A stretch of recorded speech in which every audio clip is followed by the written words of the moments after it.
L'Organisation mondiale de la santé a le cœur brisé, a déclaré son directeur régional pour l'Afrique, après qu'une commission indépendante a découvert que 21 des 83 auteurs présumés d'abus sexuels en République démocratique du Congo étaient employés par l'OMS.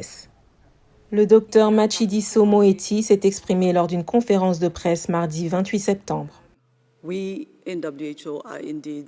Nous, à l'OMS, sommes en effet humiliés, horrifiés et navrés par les conclusions de cette enquête. Je voudrais également remercier toutes les femmes et les filles qui se sont manifestées et ont apporté des preuves à l'enquête. Ils nous ont ainsi donné la base sur laquelle prendre des mesures à l'OMS, ce qui est nécessaire. La commission a constaté que les abus, dont 9 allégations de viol, avaient été commis par du personnel national et international. Le rapport indique que les victimes présumées n'ont pas non plus reçu le soutien et l'assistance nécessaires à de telles expériences dégradantes. Dans une enquête publiée l'année dernière par la fondation Thomson Reuters, plus de 50 femmes ont accusé des travailleurs humanitaires de l'OMS et de grandes organisations caritatives d'avoir exigé des relations sexuelles en échange d'emplois pendant l'épidémie d'Ebola de 2018 à 2020. Le directeur général de l'OMS, Tedros Adhanom Ghebreyesus, a déclaré que le rapport de la commission était une lecture déchirante.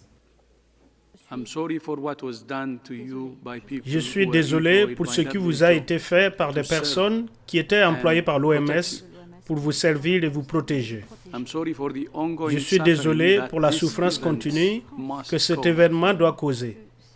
Je suis désolé que vous ayez dû la revivre en parlant à la Commission de vos expériences. Tedros a déclaré que l'organisation interdirait aux personnes identifiées comme coupables de travailler à l'avenir avec l'OMS et informerait le système des Nations Unies au sens large. Il a déclaré que l'OMS mettait fin au contrat de 4 personnes identifiées comme auteurs qui étaient toujours employées par l'agence lorsqu'elle a été informée des allégations portées contre elle.